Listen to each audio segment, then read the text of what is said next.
Ada nggak orang yang bahagia walaupun sukses? Ibu milih sukses apa bahagia? Tuh, Anda mah suruh milih bahagia dan sukses. Rakus memang ya. Jadi maksudnya gini, yang penting hidup itu bahagia. Sukses mah rezeki, tiap orang beda. Makanya doa kita kepada Allah, ya Allah beri kami bahagia dunia. Bukan ya Allah beri kami sukses. Karena sukses mah rezeki, Ibu. Ya. Boleh jadi di kantor ibu, suami ibu tuh paling pintar, tapi belum tentu karirnya paling bagus. Aya nu bodoh tapi karirnya bagus. Ya, tapi teu bodoh-bodoh ting maksudnya. Nah, gitu. Rezeki ya. Ya. Aya wanita cantik, suaminya mah butut, rezeki tam. Aya perempuan biasa-biasa saja, suaminya keren banget, rezeki. Saya tidak sedang membahas masalah itu. Sesuai tema kita akan bahas bicara tentang manusia dalam dimensi waktu. Begini Bu, ternyata manusia itu makhluk yang terikat oleh dimensi ruang dan waktu. Terikat oleh dimensi ruang dan waktu. Ya, ruang akan menentukan sifat tabiat kita. Waktu akan menentukan sifat dan tabiat kita. Coba Ibu pikirkan, renungkan, berefleksi, merenung. Tabiat Ibu 5 tahun lalu dengan sekarang sama apa beda? Lebih parah apa lebih bagus? Nah, ya artinya kan waktu itu ada Bu orang yang waktu sekolah nakalnya luar biasa Bu, tato di mana-mana. Pas reuni 10 tahun kemudian ternyata dia yang jadi penceramahnya. Mungkin nggak? Waktu itu bisa mengubah seseorang. Waktu, tempat juga begitu. Dan waktu itulah yang betul-betul membuat kita ini bisa berubah. Waktu Ibu usia 17-25, kan pipi Ibu mulus pisan. Sampai semut juga nggak bisa lewat ke pipi Ibu. Lewat golosora gragdoi. Nggak kuat gitu, saking mulusnya. Sekarang kan umur Ibu 40 tilu, semut teh lewat. Kata semut teh, nah sekarang enak, banyak tangga. Nah itu yang membuat begitu kan waktu, ya waktu. Ya. Gigi Ibu tadinya rapat, sekarang kan mulai banyak celah, bahkan enu ngajegang gigi. Kenapa? Waktu. Jadi sebenarnya waktu itu akan mempengaruhi kita. Body jelas geus hancur ayeuna mah. Dulu kan Ibu teh model dulu teh. Model Ibu teh. Baju apapun keren. Ayeuna mah pakai baju ieu salah, pakai baju itu salah, ya kan gitu. Itulah bahwa waktu itu bisa mengubah diri kita. Nah, nanti akan kita bahas bagaimana Al-Qur'an memandang waktu, bagaimana manusia dalam dimensi waktu. Sebagai bahan renungan, ini introduction, pengantar. Coba Ibu buka surat Fatir ayat 11. Surat Fatir ayat 11 ya. Surat Fatir ayat 11.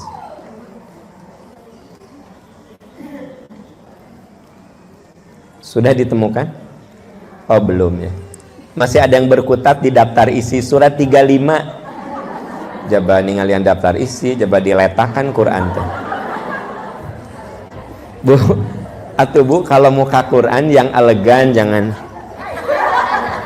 Ada di sini saya lihat tadi. Coba yang elegan ya. Sudah ditemukan? Surat apa? Allah berfirman, A'udzubillahi minasyaitonirrajim. Wallahu ayat 11, ayat 11, ayat 11. 11. Wallahu khalaqakum min turab. Allah menciptakanmu dari tanah. Tsumma min nutfatin. Kemudian dari air mani. Dari nutfah, dari sel sperma yang membuahi ovum.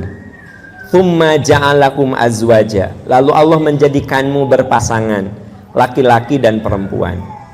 Jadi dari apa yang dimakan oleh bapak dan ibu, maka dari apa yang dimakan dari tanah itu, ya, Ada yang dibentuk oleh tubuh menjadi ovum, ada yang dibentuk oleh tubuh menjadi sel sperma.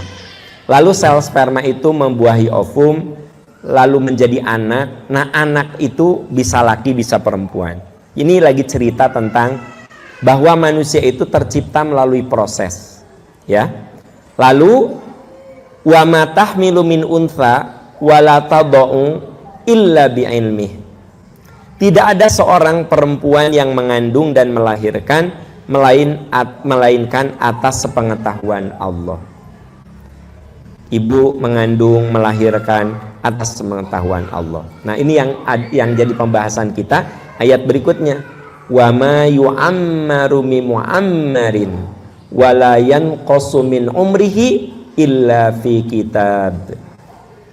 Umur seseorang tidak dipanjangkan dan tidak pula dipendekkan, melainkan sudah ditetapkan dalam Lauhul Mahfuz. Inna dzalika 'alallahi yasir. Sungguh hal itu mudah bagi Allah.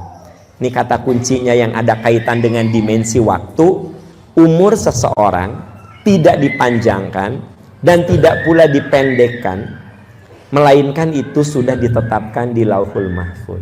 Saya, teman-teman semua, Bapak Ibu, sama Allah teh sudah ditentukan umurnya. Makanya ada yang sehat tapi pondok umur, ya. Ada yang sehat. Aya nu geringan, asup rumah sakit, keluar rumah sakit, masuk ruang ICU, tapi nggak maot-maot. Panjang umur, ya kan? Pokoknya mah rumah sakit mah udah sampai suster udah kenal semua aja. Suster, dokter, ya kan? Hasan Sadikin mah geus langganan, sering gitu. ICU keluar deui, jag-jag deui, kelepek ICU. Ya, udah diyasinkeun segala macam, hirup deui.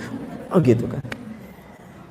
Udah ditalkinkeun, ternyata sehat deui, ya. Umurnya panjang sampai hampir 80 tahun. Tapi dari mulai umur 30 udah ririwit. Sakit-sakitan. Ya, Anda yang sakit-sakitan belum tentu pondok umur. Jangan gini, abdi mah ada pondok umur sering sakit, belum tentu. Ada suami yang ngurus istrinya yang sakit-sakitan. Nah, nu maot teh suamina duka capek teuing beneran. Gitu. Duka stres meureun. Ya, ngurus gitu. Nah, sebenarnya itu bukan urusan capek atau tidak, tapi kaitannya menurut firman Allah, wa ma yu'ammaru min mu'ammarin wa la yanqusu min umrihi illa fi kitab inna dzalika 'alallahi yasir. Umur seseorang tidak dipanjangkan, tidak pula dipendekkan, melainkan sudah ditetapkan di Lauhul Mahfuz. Sungguh hal seperti ini mudah bagi Allah. Bu, jadi siapa pemilik waktu? Allah. Siapa yang memberikan waktu? Allah. Siapa yang menghentikan? Allah. Nah, jadi artinya apa? Kita ini nggak ada daya, la haula wala quwata illa, tidak ada daya upaya. Kita ini lemah, Bu. Ya, Allah bisa saja menakdirkan seseorang yang lagi sehat-sehatnya itu meninggal. Ya. Kenapa? Karena memang menurut ayat ini tidak ada orang yang dipanjangkan umurnya, tidak ada orang dipendekkan umurnya, illa fi kitab, kecuali itu sudah tercatat di Lauhul Mahfuz. Nah, karena kita ini tidak tahu umur kita ini bakal pendek, bakal panjang, maka umur biologis itu nggak bisa diganggu gugat. Umur biologis. Tapi yang kita bisa mainkan itu umur amal soleh. Jadi gini, umur biologis itu umur yang udah Allah tetapkan. Yang di ayat ini tuh umur biologis. Seorang oleh Allah ditakdirkan 40, seorang ditakdirkan 53, seorang ditakdirkan 76. Itu namanya umur biologis. Allah yang menentukan. Kita bisa bermain di umur amal soleh. Itu umur biologis. Umur amal soleh itu waktu yang kita punya diisi dengan apa? Nah, itu umur amal soleh. Ibu sebut saja hadir dari jam 8. Kalau saya mah tepat waktu, udah jadwal saya mah jam 10. Ya Allah, jadwal saya mah jam 10. Sebelumnya ada ustadz dulu yang lain. Tapi kan di situ 8.30 teh seluruh ustadz. Kan di situ ada ustadz siapa tadi? Ada Ustadz Aam. Kan saya berbagi dengan beliau. Saya mah jam 10, jadi jangan dibilang terlambat, tepat waktu saudara. Tadi jam 10 kurang 10 udah duduk di situ. Bahkan adik-adik saya di sana nawarin, Pak badai kopi, moal. Pak badai ngaleut heula, moal. Geus teu kuat hayang ceramah kan. Nah. Jadi artinya ya, terus teu kuat. Nah, jadi artinya sebut saja ibu dari jam 8 sampai jam 11. Nah, ibu sedang memperpanjang umur amal soleh. Gitu. Makanya amal umur yang kita isi dengan amal soleh, kita sedang memperpanjang umur. Tapi ada nggak temen ibu dari jam 8 sampai jam 11 sekarang ini sedang di depan televisi? Senderan, tentu saja nggak pakai baju kayak begini, pakai baju daster warna kuning gambar strawberry, terus ini soe kancing coplok 2, terus gini aja gini, rambut awut-awutan gini ya, bau bawang, can mandi dari pagi terus ya kan. Tabu temen ibu dari jam 8 sampai jam 11 waktunya nguap habis, karena 1 jam yang dia punya dengan 1 jam yang Anda punya sama 60 menit. Bedanya adalah dia mah habiskan hanya untuk nonton yang nggak berguna, ibu mah 60 menit untuk amal soleh. Makanya kata Nabi, tidak ada yang bisa memperpanjang umur kecuali amal soleh. Gitu. Ya, saya ingin tanya, kalau orang meninggal di usia 30, pendek umur, panjang umur? Pendek, umur biologisnya. Kalau orang meninggal usia 70, panjang umur?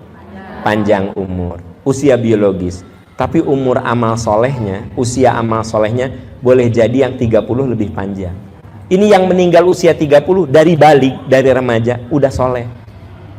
Hidupnya lempeng, lurus, tekun dalam beragama, tekun dalam mencari dunia. Ya, pokoknya kebaikan selalu dia lakukan. Dia meninggal di usia 30. Jadi usia amal solehnya dari remaja sampai 30 kurang lebih 15 tahun. Nah, yang umurnya 70 tahun dia baru insaf usia 69,5 tahun. Jadi kan dia kan meninggal usia 70 panjang umur kan, tapi baru sore usia 69,5 tahun. Itu pun waktu sakit baru insaf, mama ayah yang sholat tapi udah baru begini ya, sholat gitu. Padahal jadi si bapak ini yang meninggal usia 70, dia umur amal solehnya cuma 6 bulan. Tapi anak muda tadi yang meninggal usia 30, usia amal solehnya 15 tahun. Jadi kita itu bisa bermain di umur amal soleh. Jadi kita semua kudu sadar, umur biologis mah menurut surat apa? Lupa gerak. Eta keur dicepeng. Surat apa? Itu kan iya dicepeng. Surat Fatir ayat 11. Tidak ada orang yang umurnya dipanjangkan, tidak ada umurnya yang dipendekkan, kecuali sudah ditentukan di Lauhul Mahfud. Yang namanya ditentukan di Lauhul Mahfud itu sudah Allah tentukan. Mana itu Lauhul Mahfud? Kita tidak tahu. Pokoknya itu sudah ditentukan. Dan faktanya memang sering kita lihat di lapangan. Yang saya bilang tadi, ada orang yang sehat, gak ada tanda-tanda kematian, sore masih ketemu, malamnya meninggal. Ada orang yang sakit-sakitan, umurnya panjang, begitu. Itu maha benar Allah bahwa memang itu sudah ditentukan jatahnya. Nah, ibu bapak, di dalam Al-Quran, kalau bicara tentang waktu, ya, Quran menyebut waktu itu dengan 4 nama. Waktu dalam perspektif Quran, 1. Quran menyebut waktu dengan istilah Al-Asr. Al-Asr. Itu yang ada di surat Wal Asri. Wal Asri, Al-Asr. Ya. Kalau disebut dengan Al-Asr, Asr itu waktu. Wal Asri demi waktu. Nah, kata Al-Asr menunjukkan bahwa manusia itu akan mengalami keberuntungan ketika bisa mengisi waktunya dengan iman dan amal soleh. Itu namanya Asr. Jadi Asr itu untuk menunjukkan bahwa keberuntungan seseorang ditentukan oleh bagaimana dia mengisi waktunya. Karena waktu si A dan si B nggak ada beda. Ya, 1 jam 60 menit. 1 menit 60 detik. 1 hari berapa detik? Tuh, Anda mentekop dikasih matematik. Ya Allah. 1 jam 60 menit. 1 menit 60 detik. Berapa detikkah dalam 1 hari? Jika Anda mau dikasih pelajaran matematika ku model cerita gitu, lila ada 60 detik. Ya kan simpel kan? Sabaraha atulah walau alam. 1 jam 60 menit. 1 menit 60 detik. Berapa detikkah dalam 1 hari? Tapi kan pakai kalkulator. Tapi maksud saya, nah 1 hari kita punya berapa detik deh? 86.400 detik. Saya dan Anda sama. Tapi ari saya mah digunakan untuk kangkal kongko, ngomong sana ngomong sini, duduk-duduk sama teman cekakak tekikik, ngomongin kepala sekolah, ngomongin ngomongin wali kelas, ngomongin tetangga. Ari Anda mah digunakan untuk amalan soleh. Itu yang membedakan. Itu namanya al-asr, ya. Suratnya saya pikir kita hafal semua. Wal asri innal insana lafi khusrin. Demi waktu sesungguhnya manusia rugi, kecuali kalau waktu yang kita punya itu diisi dengan iman, amal soleh, saling berwasiat dalam kebenaran dan saling berwasiat dalam kesabaran. Bu, yang dimaksud dengan berwasiat dalam kebaikan dan kesabaran tuh begini. Teteh ngaji yuk. Nggak tahu asa hoream. Ngaos yuk. Tapi aku nggak ada mobil. Yuk aku jemput. Nah itu namanya saling menguatkan dalam kebaikan. Teteh ngaos yuk. Nggak tahu asa males panas. Nya males kia. Jadi ngaos teu kudu lah. Saha penceramahna Aam, komo eta mah teu kudu. Aku mah udah sering banget sama dia lah, bosan. Nah, Bu, jadi artinya kan orang bisa saling menguatkan. Teh, tahu nggak Ibu Vita lagi dirawat di rumah sakit? Kenapa? DB, tengok yuk. Aku teh asa males. Tong males-males. Nengok yuk. Kamu ada waktu nggak? Yuk kita nengok. Tahu nggak? Kalau kita nengok orang sakit selama perjalanan sampai pulang, malaikat tak henti-hentinya mengatakan, ya Allah ampuni orang ini, ya Allah ampuni orang ini, ya Allah ampuni orang ini. Akhirnya Anda yang tadinya malas jadi mau. Itu saling menguatkan dalam kebaikan. Teteh Ibu Vita sakit tadi rumah sakit. Nengok, mana nama sering ririwit dah. Jadi nengok, mualah. Riwit yang gak suatu tekudul. Sering mana nama sering kayak geranya bulan depan asup deui geura maneh. Ya. Jadi walaupun ririwit biarin tengok. Bu, Pak. Jadi sebenarnya ya kabayang teh jiwa yang ditanamkan dalam Quran itu jiwa sosial yang tinggi. Ibadah-ibadah sosial tuh pahalanya besar loh. Kata Nabi SAW. Anda bisa lihat di buku Riyadhus Shalihin, kumpulan hadis. Siapa yang keluar rumah tidak ada yang menggerakkan hatinya kecuali ingin silaturahmi dengan saudaranya. Maka sejak keluar rumah sampai ke rumah lagi, dia di taman-taman surga. Kebayang kan? Ya. Silaturahmi. Asa udah lamanya nggak silaturahmi ke si Wa Icin. Siapa? Wa Icin, lanceukna emak nomor 3. Kan asa horeamnya di dayeuh kolot, ya Allah. Macet. Biarin aja deh. Aku pergi. Udah sebulan ini udah nggak nengok si Uwa. Bisnis sakit atau gimana. Tahu nggak? Sejak saya pergi sampai saya pulang, seolah saya di taman-taman surga. Gitu. Mantap Bu, kalau diajak sama suami mah silaturahmi. Nggak mau Dulur ayah mah dah soreang banyaran. Rudet mama kan gitu. Males sih, amit-amit, pakai amit-amit ya kan. Nah Bu, coba ibadah sosial itu kayak begitu. Nah terus kata Nabi, siapa yang nengok, sejak dia pergi sampai malaikat tak henti-hentinya, ya Allah ampuni orang ini, ya Allah ampuni orang ini. Nah itu namanya saling menguatkan kalau teman males gitu. ngaji teh males, tiap langkah kita pelebur dosa loh. Duduknya kita ini bisa menyebabkan turunnya berkah malaikat. Ya ngaji. Nah itu saling menguatkan. Karena manusia mah kadang suka ada saat turun. Makanya kita ini dikatakan beruntung ketika watawassaw bil haq, saling menasihati dalam kebenaran, watawassaw bis sabr, saling menguatkan dalam kesabaran.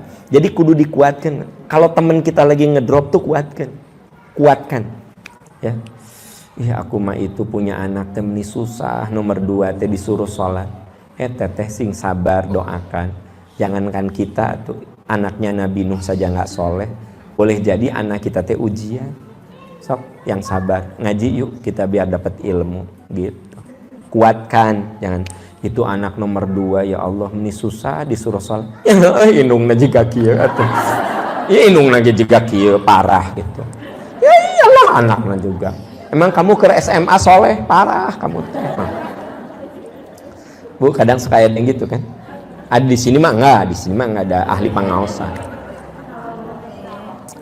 Kang, motor saya hilang. Oh, sok atuh ngadoa. Allahumma ajirni fi musibati wahluf li khair. Ya Allah, beri saya pahala dari musibah dan beri saya ganti yang lebih bagus. Sok berdoa begitu. Mungkin itulah cara Allah akan memberikan rezeki yang lebih besar. Enak nggak dengarnya? Itu namanya watawassaw bil haq, tawassaw bis sabr, itu namanya begitu. Jangan, Kang, saya teh hilang motor. Ya tara jakat sia maneh mah. Eta teh dicabut ku Allah rezekina. Kadang suka ada yang gitu ya. Di sini mah nggak ada. Maksud saya, kalau kita ingin terbebas dari kerugian, isi hidup dengan iman, amal soleh, saling berwasiat dalam kebaikan dan saling berwasiat dalam kesabaran. Nah, itu namanya al-asr. Ya. Yang kedua,